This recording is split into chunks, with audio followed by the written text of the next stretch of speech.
할렐루야.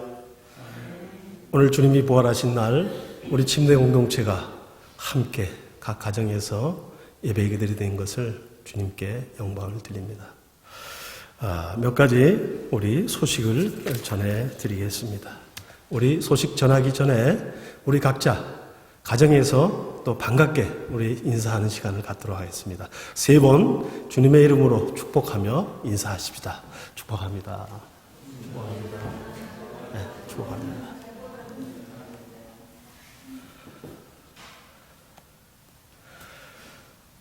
코로나 때문에 저희 공동체가 대면 예배를 드릴 그 기간이 언제가 다가올지 모르지만 하나님께서 코로나 기간에도 우리 함께 모이지 못해도 각 가정에서 말씀으로 기도로 하나님께 더 가까이 가는 우리 모두가 되기를 축원합니다. 오늘 예배에 우리 김한우 목사님께서 특별히 오늘 설교를 해주시겠습니다. 너무나도 귀한 말씀, 부활신앙과 사랑의 공동체, 귀한 말씀을 전파하실 때에 여러분들 아멘 하시고 많은 은혜가 되는 예배가 되기를 바랍니다. 이번 수요일 목자 공부가 8시에 화상 모임으로 모이겠습니다. 이번 주일날 우리 수요 목자 공부의 본문은 창세기 39장입니다. 말씀을 많이 묵상하시고 함께 은혜를 나누는 시간이 됐으면 좋겠습니다. 코로나 기간 동안에 하나님께서 축복하셔서 우리 공동체가 성경을 일독할 수 있도록 축복하신 게 너무나도 감사한 일입니다. 오늘이 이제 어제 토요일 날 우리 모두가 창세기부터 요한계시록 일독을 하게 하신 주님께 영광을 돌리면서 특별히 이번 함께 통독을 하지 않으셨다 하더라도 개별적으로 지난 1월부터 9월까지 일독을 하신 분은 소속 목자님들에게 알려주셔서 우리 공동체가 얼마나 많은 성도들이 함께 성경 일독을 했는지 우리 함께 목자님들이 보고해 주시면 감사하겠습니다. 이 시간 우리 찬양 드리는 시간이 되겠습니다. 171장 우리 함께 찬양하시겠습니다. 하나님의 독생자 우리 함께 드리시겠습니다.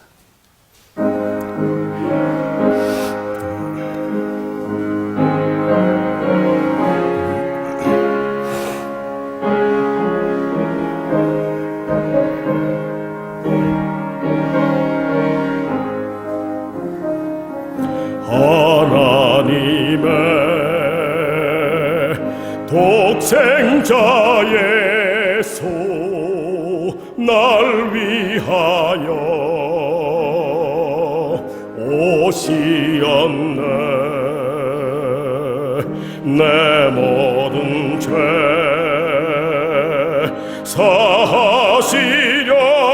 사하시려고 십자가 지셨으니 다시 사셨네. 살아계신 주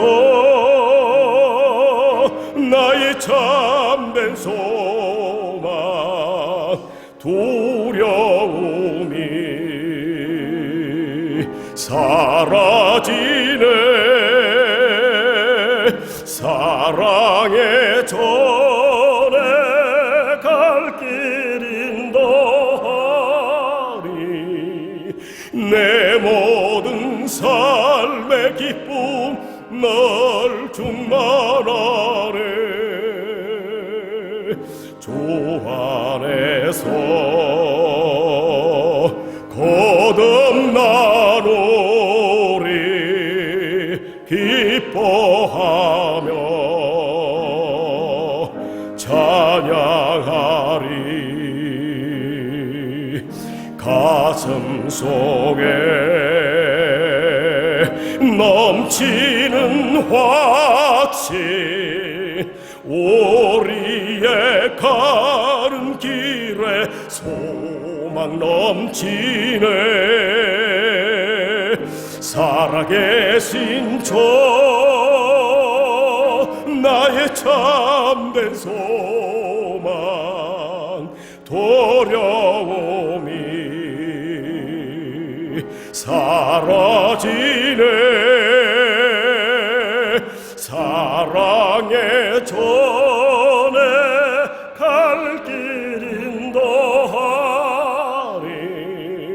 내 모든 삶의 기쁨 널 충만하네. 선한 싸움 다 마치노예. 오래 조니 배오리라. 사망 권세 다 물리치고 주님의 다스리네. 영광 넘치네. 살아계신 주 나의 참된 소망. 두려움이 사라지네. 사랑의 전에 갈 길 인도하리. 내 모든 삶의 기쁨 널 충만하네.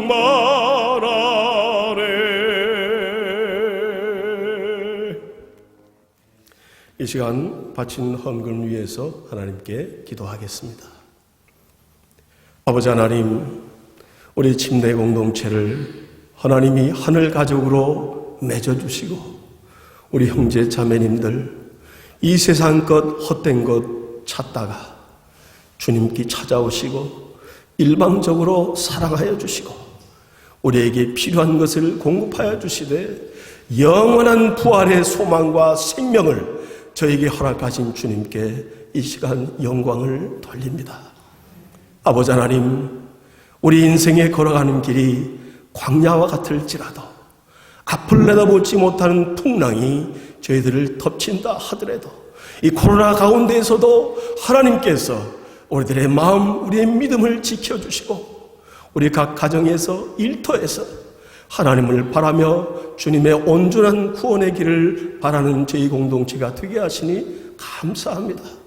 하나님, 주님 주신 것, 우리 모든 것이 주께로부터 왔다고 고백하며 주님 것이라고 고백하며 우리의 삶의 여정과 우리 삶의 목적이 주님께 있음을 고백하며 헌물을 드릴 때마다 저희들의 마음을 진실되게 주님께 드리는 저희 공동체가 되게 하여 주옵소서. 우리 사랑하는 공동체 가운데 하나님께서 오늘도 일용할 양식을 주께서 하시오니 아버지께서 넘치도록 부어주시되 특별히 그 마음 가운데 하나님을 주로 고백하며 부활의 살아계신 주와 함께 우리 날마다 믿음으로 아버지 감당해 나가는 우리 공동체가 되게 하여 주시고 하나님, 우리 담임 목사님, 권 목사님 주께서 강하게 붙들어 주시고 사랑하는 종의 주님께 향한 그 마음과 사랑, 우리 공동체에 쏟아부시는 하나님 주의 종의 그 믿음, 헌신이 우리 공동체의 사랑으로 피어나게 하시고 많은 열매가 맺어져서 특별히 우리 공동체의 잃어버린 영혼들을 향하여 찾고 찾는 정말로 하나님의 마음을 기쁘시게 하는 공동체가 되게 하여 주옵소서. 하나님, 육신에 연약한 우리 형제 자매들 성령께서 역사하시고 말씀으로 치유하여 주시옵기를 간절히 바라고 이 땅을 하나님 아르헨티나를 축복해 주시고 두원 모나원 고국을 하나님께서 붙들어 주옵소서. 오늘 예배 가운데 하나님께서 함께하여 주옵소서. 예수 그리스도의 이름으로 간절히 기도하옵나이다.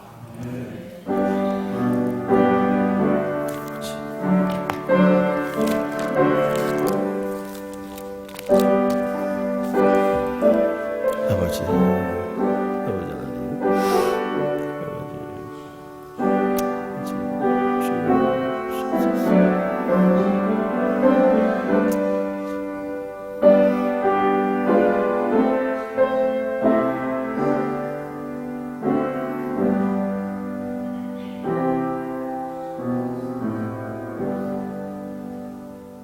아멘. 이 시간 우리 성경 봉독하는 시간, 말씀을 읽는 시간입니다. 우리 다 함께 일어나셔서 말씀을 읽도록 하겠습니다. 몸이 불편하신 분은 그 자리에 앉아서 말씀을 읽도록 하겠습니다. 오늘은 두 구절을 우리 함께 합독하시겠습니다. 고린도전서 13장 13절을 우리 다 함께 교독하시겠습니다. 그런즉 믿음, 소망, 사랑 이 세 가지는 항상 있을 것인데 그 중에 제일은 사랑이라.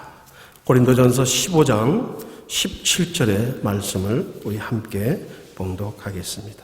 고린도전서 15장 17절 말씀입니다.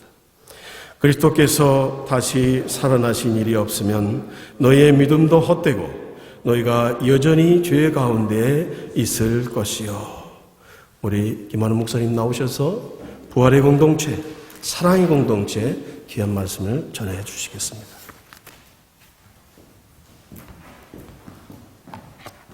할렐루야. 3월 달이죠. 저희가 코로나 때문에 집에서 나오지 못하는 3월 달 이후에 지금 9월 달에 제가 정식으로 인사드립니다. 이렇게 좀 오랜만에 이렇게 영상으로 인사드려서 정말 죄송하고도 또 감사합니다. 또 권목사님께서 또 이런 기회를 주셔서 순종하는 마음으로 나왔습니다. 원래 권목사님이 설교하셔야 되는데 제가 보조 역할을 잘 해야 되는데 잘 해야 될지 주님께 맡기겠습니다.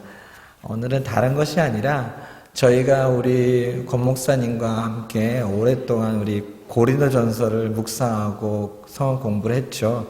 우리 목장들이 말씀을 많이 살펴봤을 것입니다. 묵상하고 도전받고 회개하고 감사하고 이 고린도전서의 말씀이 정말 우리 마음속 깊이 우리 목장 가운데 깊이 스며드는 것 같습니다. 저희 젊은 청장년도 정말 이 말씀을 많이 살펴보면서 많이 은혜가 됐습니다. 그래서 오늘은 좀 요약하는 날이 되겠습니다. 그런데 요약을 이 사랑의 공동체라는 키워드로 저희가 이 고린도전서를 처음부터 끝까지 좀 살펴보겠습니다. 물론 다 봤지만 한 번에 통틀어서 보는 것도 중요합니다. 왜냐하면 이 고린도전서도 편지이기 때문입니다. 편지는 저희가 편지를 읽을 때 솔직히 이렇게 오늘 한 부분 읽고 내일 한 부분 읽지 않습니까? 그게 아니라 편지를 읽을 때는 우리가 처음부터 끝까지 쫙 다 읽습니다. 그래서 오늘은 이런 고린도전서의 그 사랑의 공동체라는 그 핵심을 가지고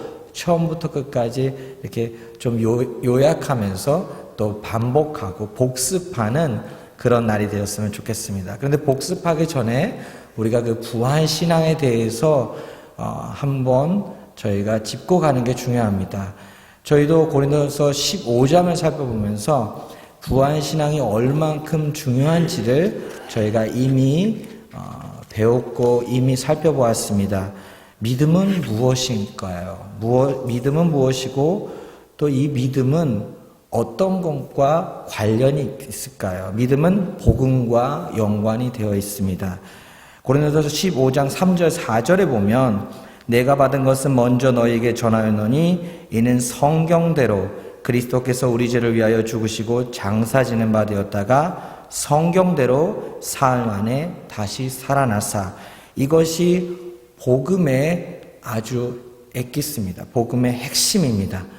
그러니까 성경대로 구약의 예언대로 예수님께서 메시아가 우리 죄를 위하여 십자가에 죽으셨다.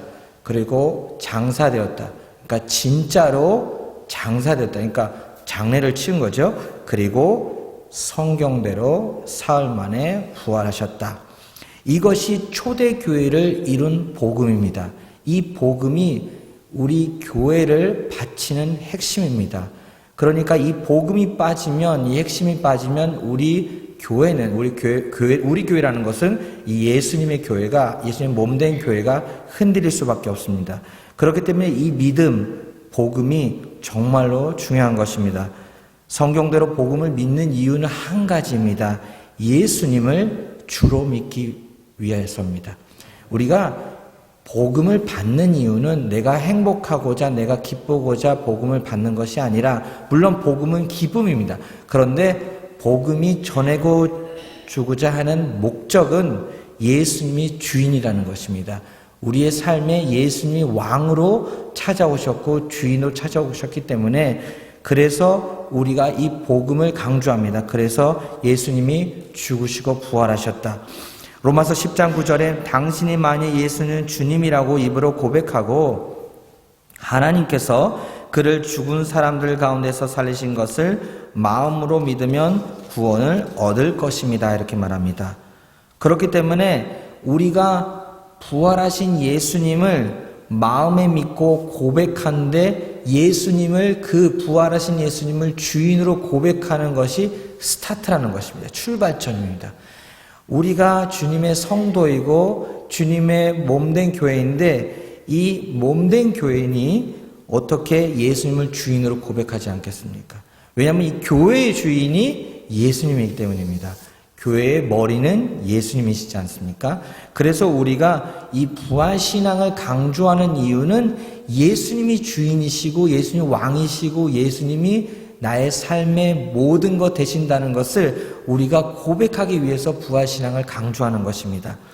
고린도서 10장 13절 14절에 이렇게 나왔습니다. 15장 13절 14절 만일 죽은 자의 부활이 없으면 그리스도도 다시 살아나지 못하셨으리라. 죽은 사람의 부활이 없다면 그리스도께서 살아나지 못하셨을 것입니다. 그리스도께서 만일 다시 살아나지 못하셨으면 우리가 전파하는 것도 헛것이요 또 믿음도 헛것이며 부활이 없으면 예수님의 부활이 없으면 예수님을 하나님의 아들로 하나님을 증거하는 그러니까 하나님의 아들 하나님으로 증거하는 우리가 한마디로 말하면 사기꾼이라는 것입니다. 예전에 바울 되기 전에 사울이었을 때 왜 그렇게 예수 믿는 자를 핍박했습니까?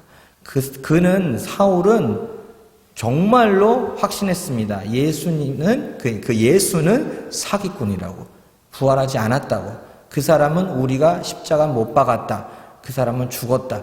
그것이 확실하기 때문에 사울은 그렇게 예수 믿는 자를 그렇게 쫓았던 것입니다. 그런데 다메섹 사건에서 부활하신 예수님을 만나고 나서 그는 변합니다. 그는 어떻게 변합니까? 예수님은 부활하셨다. 그분이 주인이다. 그분이 주라는 그 쿠리오스라는 그 로마 황제만 쓸 수 있는 단어를 쓰게 됩니다. 예수만 이 온 우주의 주인이고 왕이시다. 바울이 이렇게 변한 거예요. 부활하신 예수님. 그래서 그 부활신앙이 바울에게 너무나도 핵심입니다. 그래서 바울을 공부할 때는 이 부활의 이 신학을 건너뛰고 저희가 이 로마서도 살펴볼 수가 없습니다. 왜냐하면 바울은 십자가를 얘기할 것인데 전제로 부활을 전제로 하고 십자가를 얘기하기 때문입니다. 그래서 저희가 오늘 부활을 얘기하고 사랑의 공동체로 들어갈 것입니다. 우리의 헌신과 우리의 선교도 헛것이 됐습니다. 우리의 부활신앙이 흔들리면 우리가 그렇게 하는 헌신도 선교도 헛것일 수 있습니다. 예수님이 부활하지 않았다면 우리가 섬기는 모든 것이 의미가 없고 전도도 의미가 없습니다. 15장 15절에 우리는 또한 하나님의 거짓되이 증언하는 자로 판명될 것입니다. 그것은 죽은 사람이 살아나는 일이 정말로 없다면 하나님께서 그리스도를 살리지 않으셨을 터인데 하나님께서 그리스도를 살리셨다고 하나님에 대하여 우리가 증언했기 때문입니다. 예수님 부활하지 않았는데 우리가 거짓 증언했다는 것입니다. 그래서 15장에 그렇게 길게 증인들을 소개했죠. 증인들을 소개하고 계속 변론합니다. 바울이 부활이 있다. 예수님 부활하셨다. 어떻게 우리가 부활하지 않냐 이렇게 변론하는 것입니다. 우리가 어쩔 수 없이 부활을 믿는 것이 아닙니다. 성령님께서 부활을 믿게 하지요. 그렇지만 우리 기독교인들은 부활을 어쩔 수 없이 믿는 것이 아니라 이것은 역사적인 사건이고 예수님이 행하신 것입니다. 이 기적에 저희가 이해하지 못하는 사건이지만 이 부활은 있었고 확실한 증거라는 것입니다. 이것을 저희가 건너뛰면 확실하지 않은 거예요. 우리 믿음이. 나는 못 믿어. 어떻게 믿을 수 있겠어 부활이랑. 그러면 저희가 고린도 교인과 같은 이상한 기독교인이 될 수 있습니다. 십자가의 사랑은 있는데 내가 예수님 부활하시면 확실하지 않아. 난 모르겠어 그런 거는. 그러면 저희 믿음이 흔들리는 것입니다. 그래서 믿음을 확실하게 이 부활신앙에 확실하게 붙잡고 가셔야지 우리가 그래야지 이 그리스도의 사랑을 나타낼 수 있는 것입니다. 아멘 되십니까? 예수님의 부활이 없으면 우리의 믿음은 아무 의미가 없고 꽝이라고 했습니다. 고린도전서 15장 17절 그리스도께서 다시 살아나시지 않으셨다면 여러분의 믿음은 헛된 것이 되고 여러분 아직도 죄 가운데 있을 것입니다. 예수님의 부활이 없으면 여전히 죄가 있다고 합니다. 왜 이런 말을 하냐면요. 예수님이 완벽하게 십자가에 못 박혀 죽으시고 우리 죄를 용서하셨어요. 근데 그분이 부활하셔서 그 피가 우리에게 보혈의 피로 우리 모든 죄를 속죄해 줄 수 있는 것을 부활로 증명해 주신 거예요. 그렇기 때문에 부활이 필요한 것입니다. 부활이 없어도 된다는 말을 할 수가 없다는 것입니다. 예수님의 십자가의 보혈의 피가 완전히 단번이 영원히 우리 죄를 용서해 준 증거는 바로 부활입니다. 예수님께서 십자가에서 다 하셨습니다. 완벽하게 하셨습니다. 그렇지만 그 증거를 우리에게 보여주신 것입니다. 그래서 예수님 부활이 없으면 우리의 신앙이 헛것이고 우리가 가장 불쌍한 자인 것입니다. 우리 목사님께서 이번에 간증하셨죠. 가장 불쌍한 자다. 만약에 우리 부활 신앙이 없다면, 우리가 마지막에 부활하지 않는다면, 예수님이 다시 오셨는데 우리 부활하지 않는다면, 우리의 인생에서 이 몸밖에 없다면, 우리 짧은 인생, 제가 이런 말하면 좀 그렇지만 저의 짧은 인생 80, 100 그것이 전부라면 정말 불쌍한 자입니다. 왜냐하면 솔직히 말해서 저의 인생에서 어떤 분들은 성공해서 뭐 이 땅에서 뭐 부유할 수도 있고 이 땅에서 뭐 명예도 있을 수 있는데 근데 그런 걸로 따진다면 불쌍한 거잖아요. 저희는 그것이 아니라 그 부활의 몸을 가지고 우리가 예수님과 영원히 산다는 것. 그래서 불쌍한 자가 아닙니다. 영광스러운 자들 아닙니까? 아멘. 그러니까 우리가 이 부활신앙을 붙잡기를 바랍니다. 15장 19절에 이렇게 했죠. 그리스도 안에서 우리가 바라는 것이 이 세상에만 해당되는 것이라면 우리는 모든 사람들 가운데서 가장 불쌍한 사람일 것이다. 날마다 죽기 위해서 부활신앙이 필요합니다. 부활이 확실하지 않으면 날마다 죽을 수가 없습니다. 여러분 우리가 그런 말을 하죠. 아침마다 오늘 내가 죽어야 돼. 오늘 내가 죽어야지 예수님이 살아. 맞습니다. 나 죽고 예수 산다. 그런데요, 부활하신 예수님 확실하지 않으면 저희 안 죽어요. 이 욕망이 이 내 안에 있는 자아가 계속 안 죽으려고 그래요. 저도 똑같은 인간입니다. 안 죽으려고 그래요. 우리 마누라한테 이기려고 그래요. 그래서 이게 죽어야 되는데 안 죽어요. 왜냐하면 저희가 부활하신 예수님 봐야 돼요. 이분을 봐야지 우리가 죽을 수 있는 거지 혼자 내가 죽어야지 안 죽어요. 이 욕심이 욕망이 안 죽어요. 여러분 매일마다 죽어야지 안 죽어요. 왜냐하면 이 바울이 나는 날마다 죽노라 할 수 있는 이 간증은 부활하신 예수님 맨날 봤기 때문이에요. 이분이. 그러니까 십자가를 맨날 전파할 수 있었던 것입니다. 15장 31절에 형제 자매 여러분 나는 감히 단언합니다. 나는 날마다 죽습니다. 이것은 우리 주 예수 그리스도께서 여러분의 하신 그 일로 내가 여러분을 자랑스럽게 여기는 것만큼 확실한 것입니다. 부활이 확실하니까 오늘도 저와 여러분은 죽습니다. 이렇게 얘기하는 것입니다. 부활의 몸 영원한 생명으로 들어가기에 부활신앙을 붙들어야 합니다. 가장 중요한 것 우리가 이제 영원한 생명으로 계속 가고 있습니다. 코로나 때문에 저희가 이 재림을 사모하게 됐습니다. 코로나가 터지고 나니까 이제 진짜 말세가 가동됐구나. 진짜 이제 예수님 언제 오실지 모르겠구나. 이제 감이 좀 오잖아요. 얼마나 이제 이 온 세계가 이제 심각합니까? 물론 이거는 스타트라고 하지만 이게 정말 어마어마한 게 올 것 같구나. 그러니까 저희가 당연히 더 부활신앙을 붙잡고 부활의 몸을 사모하고 이 영원한 천국을 사모해야 할 줄 믿습니다. 안 그러면 이 땅 지금 보셔도 아시다시피 너무나도 이 땅이 연약하고 초라하고 흔들리고 있습니다. 사람들이 벌벌 떨고 있습니다. 코로나 때문에 죽음 때문에 다들 두려워하고 있습니다. 서로 가까이도 못 가잖아요. 앉지도 못하잖아요. 온베시도도 못하잖아요. 옮을까봐 어떻게 될까봐 자기 몸이 어떻게 될까봐 다들 두려워하고 있습니다. 그럴 때 저희는 부활신앙으로 정말 승리하길 바랍니다. 54절에 썩을 이 몸이 썩지 않을 것을 입고 죽을 이 몸이 죽지 않을 것을 입을 그때 이것이 기록한 성경 말씀이 이루어질 것입니다. 죽음을 삼키고서 승리를 얻었다. 자, 이제 사랑의 공동체로 들어가겠습니다. 사랑의 공동체. 고린도전서의 핵심이 사랑의 공동체를 강조하기 위해서 썼다고 해도 정말 저희가 말할 수 있습니다.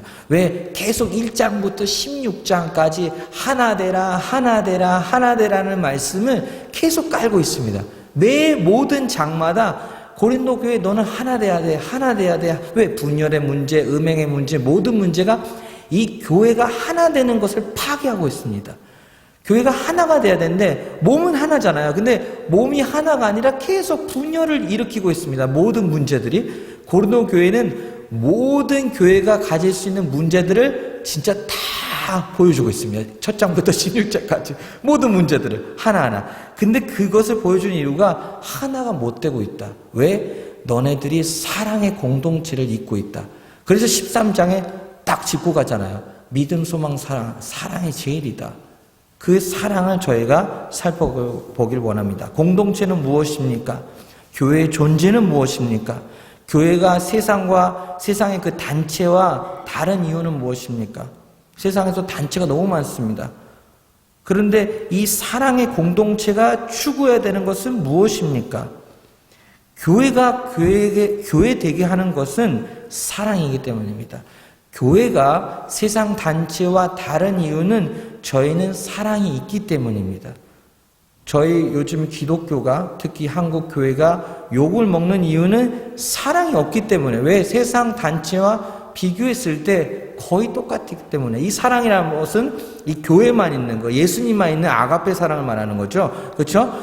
세상이 없는 사랑은 저희를 갖고 있습니다. 예수님이 우리에게 우리 마음속에 부어주셨기 때문에 저희는 갖고 있습니다. 근데 이 사랑을 안 나타내니까, 교회가 안 나타내니까 저희가 정말 손가락질 받는 것입니다. 교회를 하나로 묶어주는 것이 사랑입니다. 사랑은 고린도 교회를 위한 그래서 이 사랑이란 것을 표현하기 위해서 바울이 편지를 써서 1장부터 16장까지 나타낸 것입니다. 1장부터 살펴보겠습니다. 1장 10절에 보면 제가 세 번역으로 읽겠습니다. 그런데 형제자매인 여러분, 나는 우리 주 예수 그리스도의 이름으로 여러분에게 권면합니다. 여러분은 모두 같은 말을 하며 여러분 가운데 분열이 없도록 하며 같은 마음과 같은 생각으로 뭉치십시오. 여기 보면 같은이란 말을 반복합니다. 같은 말, 같은 마음, 같은 생각. 왜? 이것이 있어야지 분열이 없다는 것입니다. 왜 교회가 분열이 있냐? 여기 말씀하신 것처럼 같은 말을 하지 않기 때문에, 같은 마음이 없기 때문에, 같은 생각이 없기 때문에. 왜? 부부도 언제 이렇게 삐그덕삐그덕하고 싸우고 힘드니까 같은 생각 안 하고 같은 말 안 하고 같은 마음이 없으니까 부부도 힘들죠. 똑같이 교회도 같은 생각을 합니다. 예수님을 같이 생각해야 되는데 한 사람은 아볼로 생각하고 한 사람은 바울 생각하고 한 사람은 다른 걸 생각하니까 한 마음이 아닌 거죠. 한 생각이 아닌 거죠. 그러므로 교회 안에 분열이 있을 수 없다는 것입니다. 파벌이 어떻게 있을 수 있겠습니까? 누구는 누구 편이다. 그러면 하나가 될 수가 없습니다. 그것이 바로 사랑을 파괴한다는 것입니다. 마귀가 하는 것이 가장 공통된 점이 분열입니다. 마귀는 교회에 들어와서 우리에게 다른 생각을 집어넣습니다. 이 사람은 이 생각, 이 성도는 이 생각, 이 사람은 이 마음을 품게 합니다. 그러니까 서로 부딪히게 만듭니다. 또 서로 이 파벌을 만들 수 있는 거죠. 이것도 저희도 목장이 너무 좋잖아요. 근데 목장이 또 어떻게 하다 보면 너무 잘 되다가 이제 좀 이런 침묵에 너무 이 중점을 둬서 너무 잘 되다 보면 문제가 생깁니다. 내 목장이 최고라고 또 거기 또 싸워요. 우리 목장이 너무 침묵이 좋다고. 그러니까 그만큼 위험한 거예요, 교회가. 그래서 저희가 항상 같은 생각, 같은 마음, 같은 말을 하자. 이것을 항상 생각하길 바랍니다. 18절 고린도전서 15장 18절로 잠깐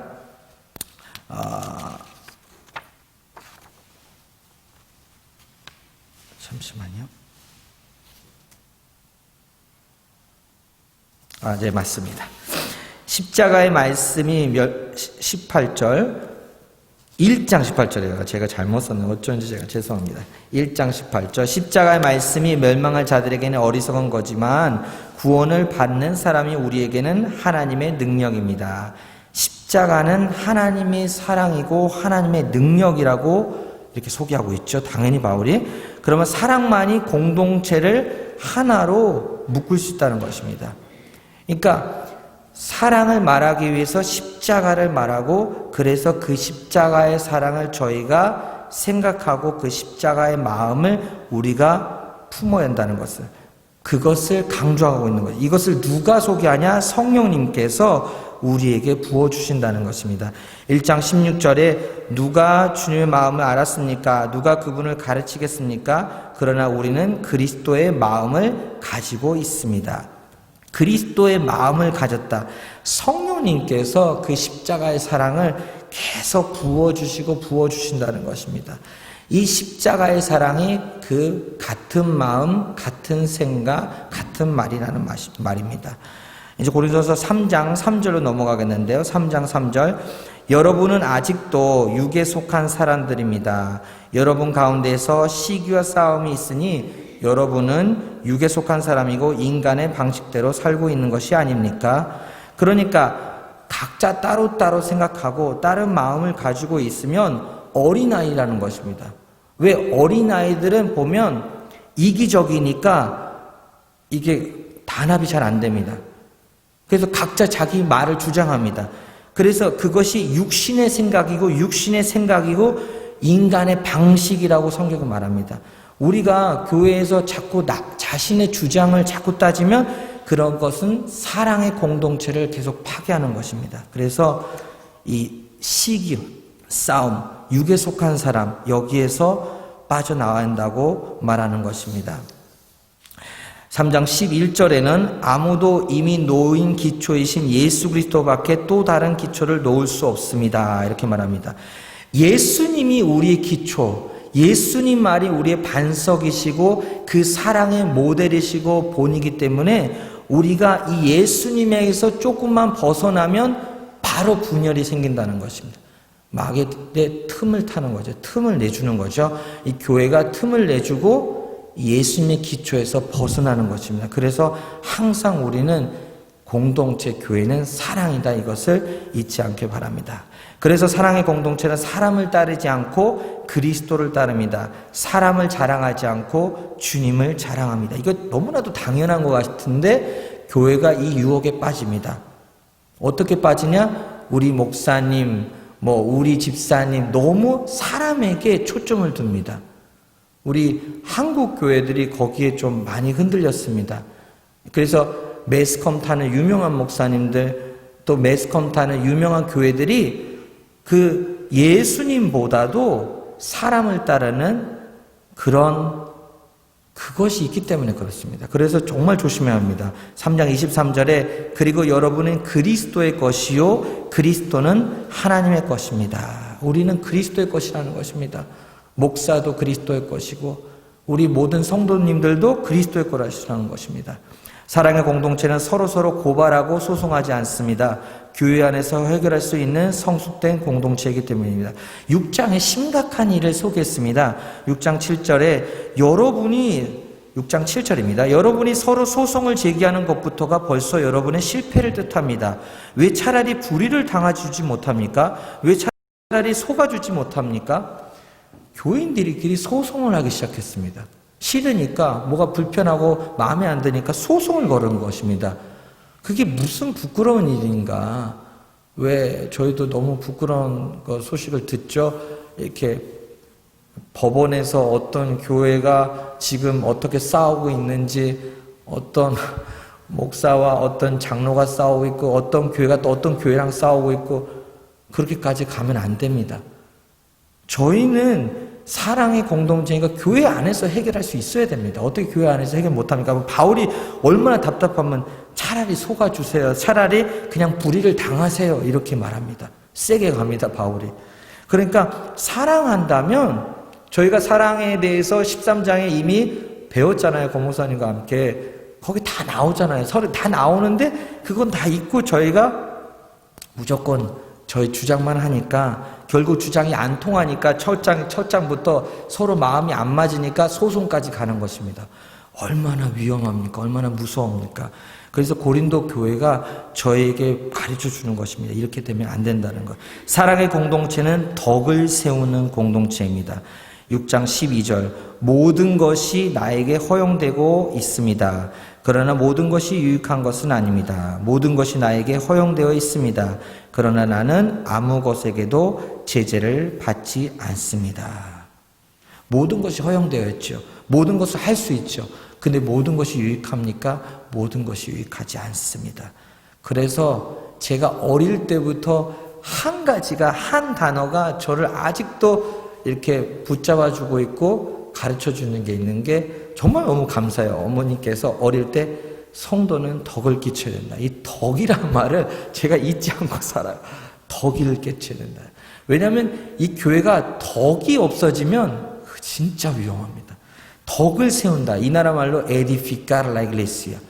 우리가 교회를 덕을 세워야 되는데 계속 자신의 덕을 추구하다 보니까 이것이 교회가 흔들립니다. 그래서 우리가 하는 행동이, 우리가 하는 말이 지금 이게 덕을 키우치는가? 항상 생각하시기 바랍니다. 내가 지금 이 한마디를 할 건데 이 말 한마디로 그 형제에게 덕이 될까? 덕이 안 될까? 내가 이것을 도와주고 행동을 하려는데 이것이 덕이 될까? 덕이 안 될까? 덕이 안 되면 아무리 좋은 것이라고 생각해도 하지 말아야 됩니다. 그 형제에게 시험이 될 수 있기 때문입니다. 그 자매에게 아픔이 될 수 있고 상처가 될 수 있기 때문입니다. 그래서 이번 고린도전서로 이 덕이란 말이 계속 나옵니다. 덕이 되냐, 덕이 되냐, 덕이 되냐. 이 말이 계속 반복됩니다. 고린도전서에. 그렇기 때문에 다시 한번 이 말씀으로 새기길 바랍니다. 다 할 수 있다고 다 하지 않습니다. 공동체의 유익이 가는지, 교회의 유익이 가는지, 그것이 가장 중요합니다. 그리고 이제 고린도 교회에 음행의 문제가 있었죠. 음행의 문제에 빠졌었는데 현재 많은 교회도 음행 사건이 있습니다. 작은 누룩이, 나의 작은 음행이, 내가 작게 내 집에서 그 아무것도 아니게 하는 그 누룩이 그리스도 몸된 교회를 오염시킬 수 있다는 것입니다. 내가 예수님보다 사랑하는 그 음행, 내가 예수님만 사랑해야 되는데 내가 다른 것을 사랑하는 그 우상 숭배, 그 음행이 있을 때 우리 몸 성령의 전이 오염되는 것입니다. 우리 각자가 오염되고 우리가 각자가 회개하지 않고 교회에 와서 봉사하고 섬기고 그러면 교회가 어떻게 되겠습니까? 교회가 아픈 것입니다. 교회가 병이 드는 것입니다. 건강하지 않는 거죠. 그렇기 때문에 우리 각자 음행에 빠지지 않고 특히 영적으로 우리가 음행에 빠지지 않고 우상숭배에 빠지지 않아야 됩니다. 그것을 목사님께서 계속 가르쳐 주셨습니다. 저희가 잊지 않길 바랍니다. 얼마나 무서운지. 이 구약 시대에는 첫 장부터 끝까지 구약 말씀에는 저희가 통독하지 않았습니까? 첫 장부터 마지막까지 우상숭배와 계속 전쟁하는 걸 보여줍니다. 얼마나 하나님이 우상숭배를 싫어하시면 첫 번째부터 끝까지 우상숭배를 계속 말씀. 근데 우리가 해야 되는 매일매일마다의 전투가 이 우상숭배 전투입니다. 우리는 계속 세상을 사랑합니다. 우리는 계속 하나님 말고 다른 것을 의지합니다. 그렇기 때문에 항상 저희가 깨어 기도해야 할 줄 믿습니다. 고린도서 8장으로 넘어가겠습니다. 8장 1절. 우상에게 바친 고기에 대하여 말하겠습니다.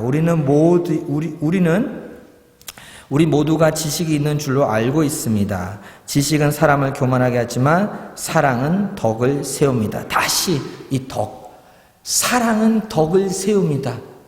사랑을 말하는 이유가 덕을 세우기 때문입니다. 내가 만약에 덕을 세우지 않는다면 나는 교회를 사랑한다 이런 말을 할 수가 없는 것입니다. 내가 덕을 끼치는 행동을 하지 않고 덕을 끼치는 말을 하지 않는다면 어떻게 저는 교회를 사랑합니다. 저는 주님을 사랑합니다. 이렇게 말할 수 없다는 것입니다. 내가 하는 행동과 말이 형제의 양심을 상하게 하면 안 됩니다. 내가 하는 말이 형제의 양심을 상하게 할까? 내가 하는 행동이, 지금 하는 행동에 형제의 마음을 사랑하게 할까? 아니면 형제의 마음을 상하게 할까? 잘 생각하길 바랍니다. 형제를 죄를 짓게 하면 사랑의 공동체는 될 수 없습니다. 8장 11절 12절 그러면 그 약한 사람은 당신의 지식 때문에 망하는 것입니다. 그리스도께서는 그 약한 신도를 위하여 죽으셨습니다. 이렇게 여러분이 형제자매들에게 죄를 짓고 그들의 약한 양심을 상하게 하는 것은 그리스도께서 죄를 짓는 것입니다. 너무너무 무서운 말씀이죠. 약한 신도를 위해서 죽었는데 예수님께서 왜 그 약한 신도를 자꾸 공격합니까? 그러니까 저희는 약한 자는 더 품고 더 용서해주고 더 보살펴주고 더 아껴줘야 된다는 것입니다. 사랑의 공동체는 형제자매가 약하면 마땅히 약한 사람이 됩니다. 약한 사람이 되어라. 그 사람처럼 되어라.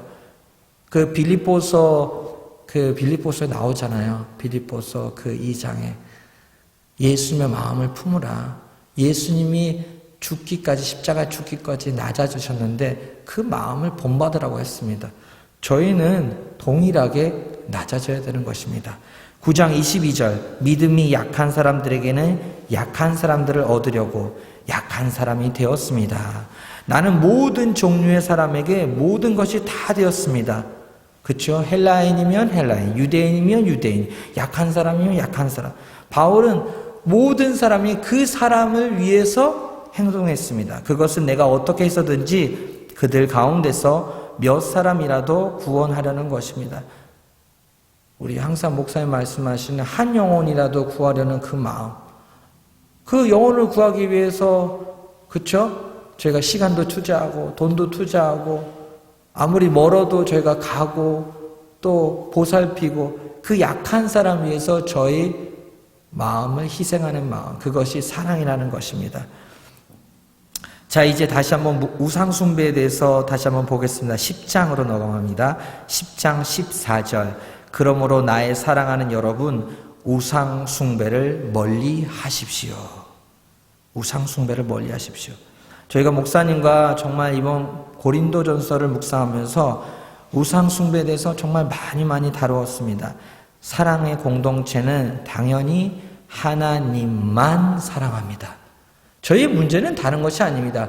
저희는 항상 마귀의 유혹을 이렇게 받습니다. 하나님과 이것도 사랑해라. 하나님도 사랑하지만 자식도 그만큼 사랑해라. 자식을 사랑하지 말라는 것이 아니죠. 아내도 사랑하고 자식도 사랑해야죠.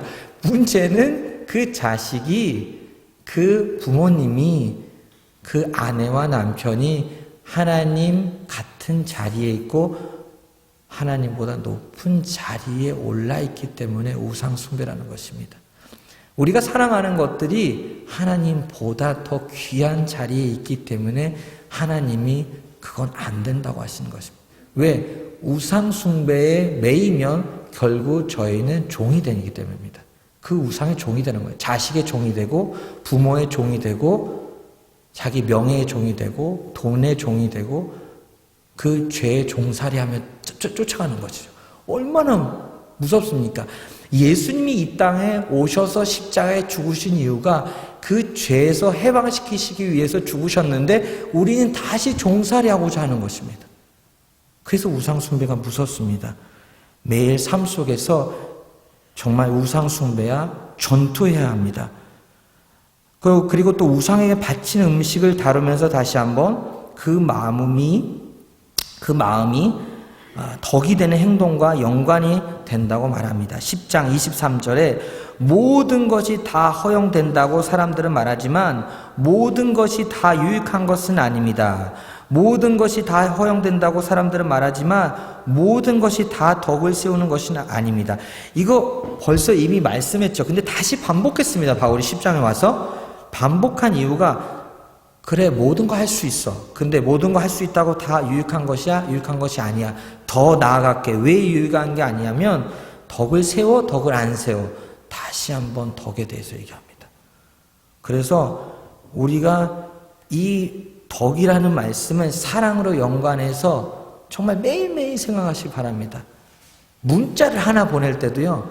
우리가 사랑을 마음으로 보내죠. 사랑한 마음으로 보내도 기도하면서 하나님 이것이 덕이 될까요? 제가 정말 좋은 마음으로 하는데 이 말 한마디 한마디, 문자 한마디 한마디가 저희는 이제 문자를 많이 보내는 시대 아닙니까? 저희가 카톡으로 왓츠업으로 뭘 하나 올려도 이것이 덕이 될까요? 하나님, 제가 이게 이제 카톡방에 저 너무 좋아서 올리는데 이게 덕이 될까요? 교회에 도움이 될까요? 이거 중요합니다. 왜냐하면 그 한마디 한마디에 많은 메시지가 있기 때문입니다. 그렇기 때문에 저희가 사랑하기 때문에, 교회를 사랑하기 때문에 신경 써서, 문자도 신경 써서, 그래서 저도 문자 쓸 때 몇 번 반복해서 지웠다 썼다 지웠다 쓸 때 할 때 많아요. 혹시 이 말 한마디가 그분에게 혹시 마음이 불편할까봐. 그래서 참 조심하게 말하는 거, 조심하게 써서 보내는 거 참 중요합니다. 무엇이 덕이 세울까? 우리는 교회를 사랑하기에 계속 질문해야 합니다. 교회를 사랑하기에 계속 질문하는 것입니다. 우리 행동이 형제 자매의 걸림돌이 되면 안 됩니다. 그러면 저희도 고린도 교회의 그 문제점을 반복할 수 있습니다. 걸림돌이 되면 안 됩니다. 32절에 여러분은 유대 사람에게도 그리스 사람에게도 하나님의 교회에도 걸림돌이 되지 마십시오. 얼마나 슬픕니까? 내가 하는 행동이, 내가 하는 말이 걸림돌이, 시험 들게 했다는 말입니다. 정말 무서운 말이 이것입니다. 내가 어떤 성도 때문에 시험 들었어요. 약한 사람이니까 시험 든 것입니다. 약한 분이시니까 시험 드신 것입니다. 근데 시험 들게 한 것입니다. 그러니까 정말 그래서 질문하는 것입니다. 질문하고 조심하는 것. 정말 이게 정말 부끄러운 일이지만 연애할 때는 그 상대방을 잘해주고자 말 한마디, 행동 하나 너무 조심합니다. 근데 결혼하고 나서 이제 편해지니까 그냥 막 행동합니다. 막 말하고. 그러니까 어떻게 됩니까? 결국 예전보다 못하다는 말을 듣는 거죠. 저도 너무나 지금 찔리는데. 그 부부가 왜 마지막에 그런 말이 있습니까? 예전보다 못하다고. 얘는 연애할 땐 그렇게 잘해주지. 왜냐하면 조심하기 때문입니다. 사랑하는 마음이 있으니까 말 한마디, 행동이 너무 조심스러운 것입니다. 혹시나 그 사람에게, 내가 사랑하는 사람이 혹시나 마음 다칠까봐. 근데 여러분, 그런 마음으로 우리가 서로 대하고 있으니까, 교회 안에서. 그렇게 안 하면 고린도 교회와 저희 교회는 당연히 그런 데 빠지지 않는다. 그런 말할 수 없습니다. 어느 교회든지 위험에 빠질 수 있습니다. 그렇기 때문에 항상 조심하길 바랍니다. 덕을 세운다는 것은 나의 이로움보다 형제 자매의 이로움을 추구하는 것입니다. 10장 33절 나도 모든 일을 모든 사람의 마음에 들게 하려고 애씁니다. 그것은 내 이로움을 구하지 않고 많은 사람의 이로움을 추구하며 그들이 구원을 받게 하라는 것입니다.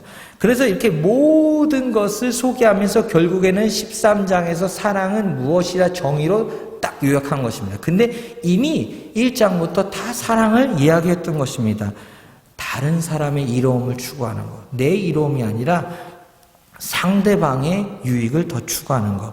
주의 만찬도 똑같습니다. 11장 33절에 그러므로 나의 형제 자매 여러분이 먹으려고 모일 때에는 서로 기다리십시오. 왜 서로 기다리십시오까지 얘기했을까요?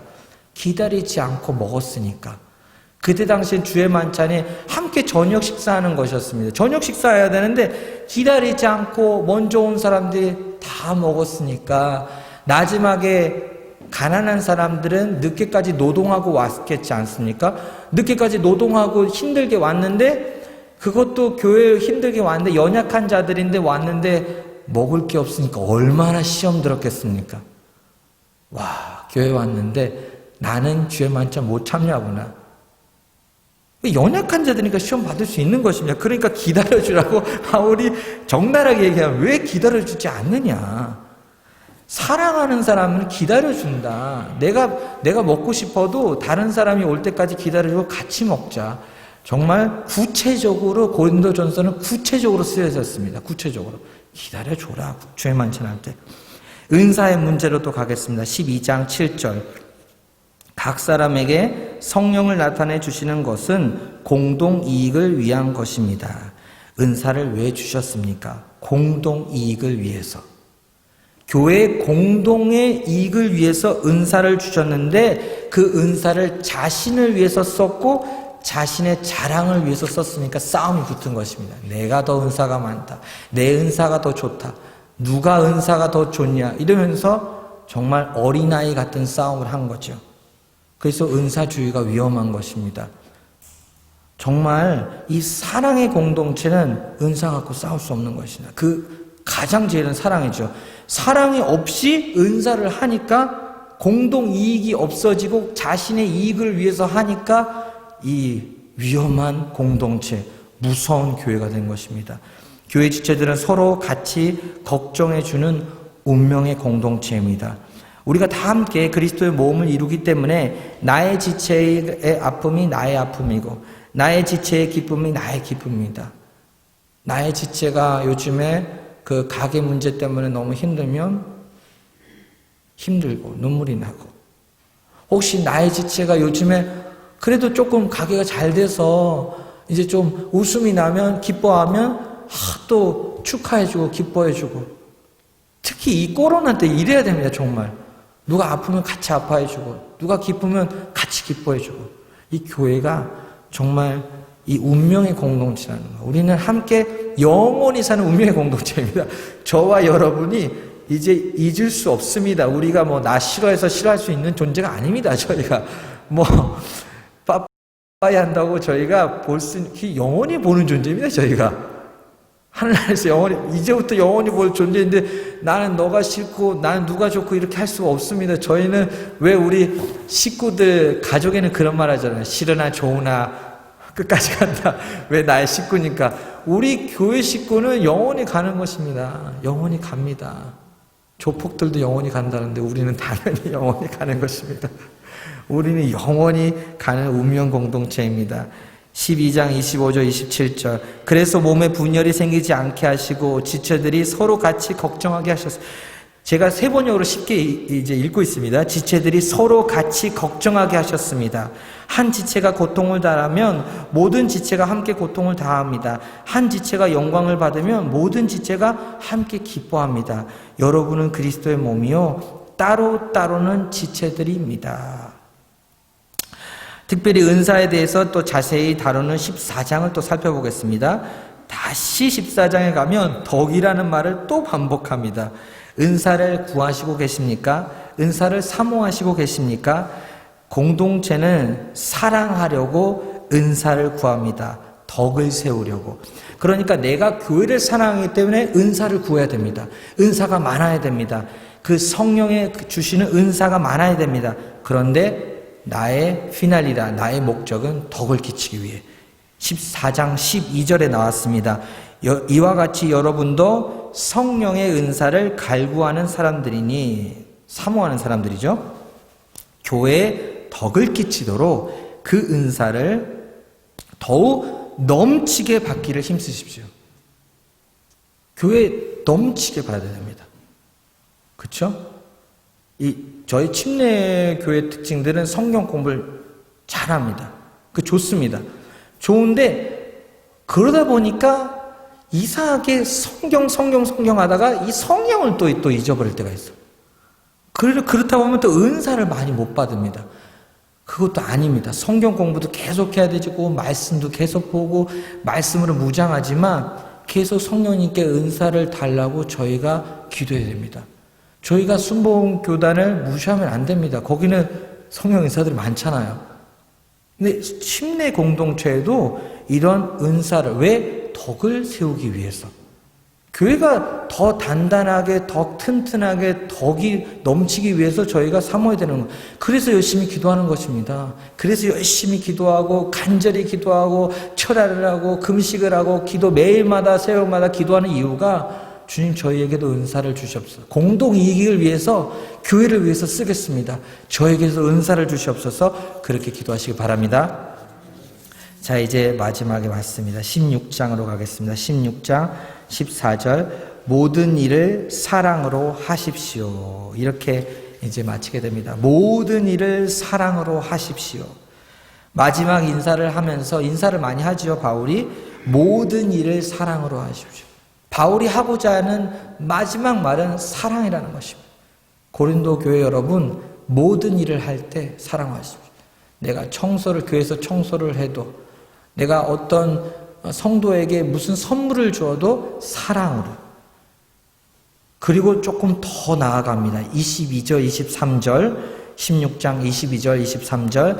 누구든지 주님을 사랑하지 않는 사람은 저주를 받으라. 이렇게 합니다.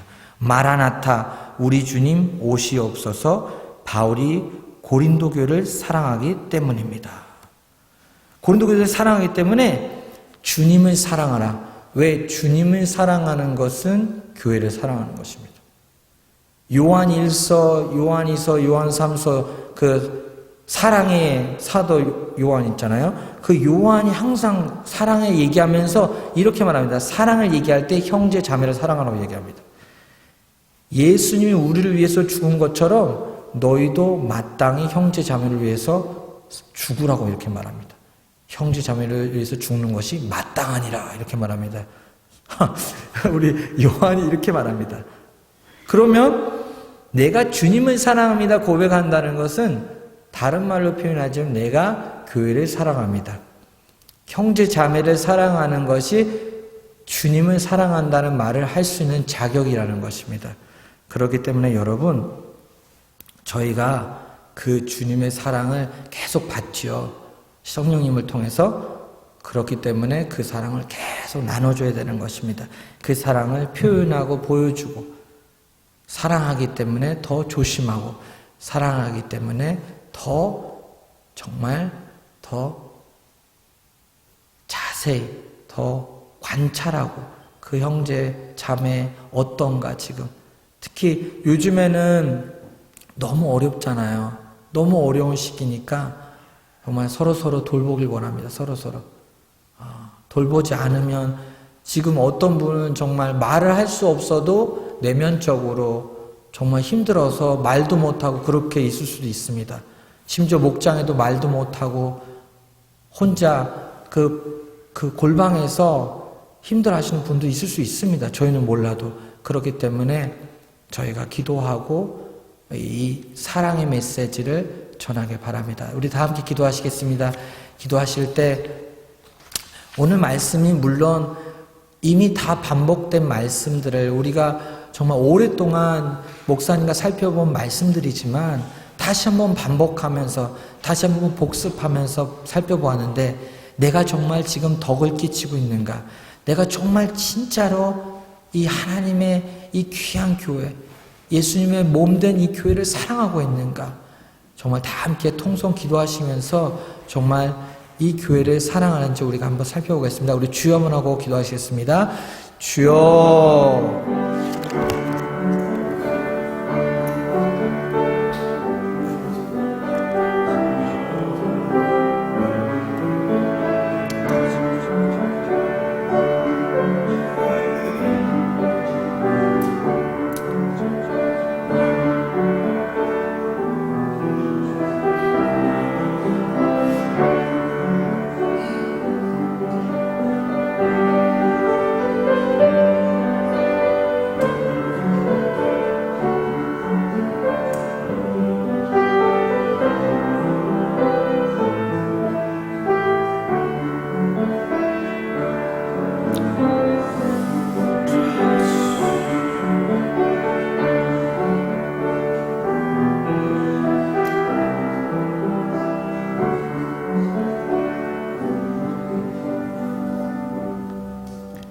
하나님, 우리를 정말 사랑하셔서 원수 같은 저희를 교회를 위해서 주님께서 십자가에 죽으시고 부활하셨습니다. 하나님, 그 사랑을 더욱더 오늘 부어주시옵소서. 그래서 저희의 처음부터 끝까지의 목적은, 저의 삶의 이유는, 우리의 삶의 이유는 교회를 사랑하는 것이라는 것을 저에게 가르쳐 주시옵소서. 하나님, 혹시 우리가 연약한 자를 시험에 들게 하였습니까? 혹시 우리의 행동이, 우리의 마음이, 우리의 말이 교회에게 덕을 끼치지 못했습니까? 하나님, 이번 기회에 회개합니다. 하나님, 우리를 용서하여 주시옵시고 정말 우리 사랑의 공동체, 우리 침례교회가 누가 봐도 사랑의 공동체라는 것을, 사랑이 넘치는 하늘 가족이라는 것을 보여주길 원합니다. 하나님, 우리 친회 공동체를 이렇게 사랑해 주셔서 너무 감사합니다. 하나님, 이 말씀이 부담이 아니라 이 말씀이 소망이 되고 기쁨이 되길 원합니다. 주님, 감사합니다. 예수님 이름으로 기도합니다. 아멘. 이 시간 다 함께 우리 찬양하시겠습니다. 208장 내 주의 나라와 우리 함께 찬양하시겠습니다.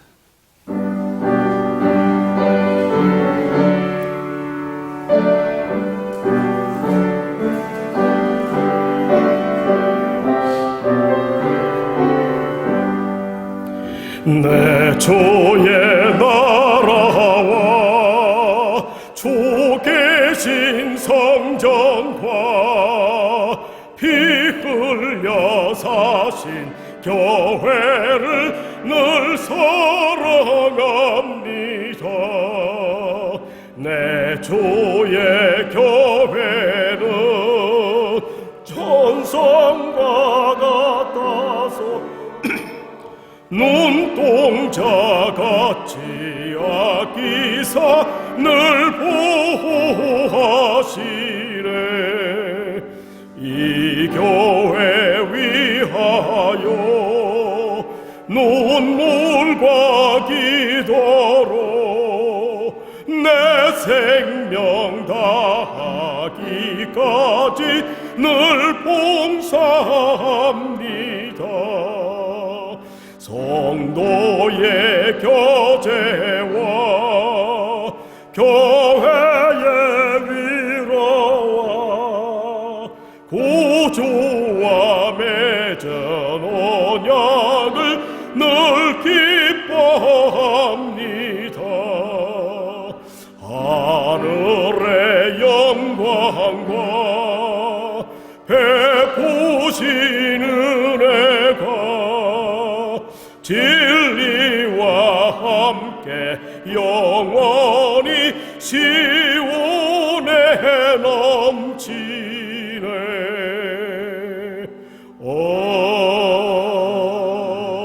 아멘.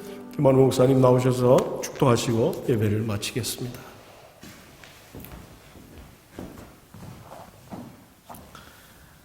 지금은 부활 신앙으로 심어주시는 주 예수 그리스도의 은혜와 하나님의 큰 사랑과 성령의 감동 감화하심이 사랑의 공동체로 나아가고자 하는 우리 침례교회 위에 지금부터 영원히 함께 있기를 축원하옵나이다.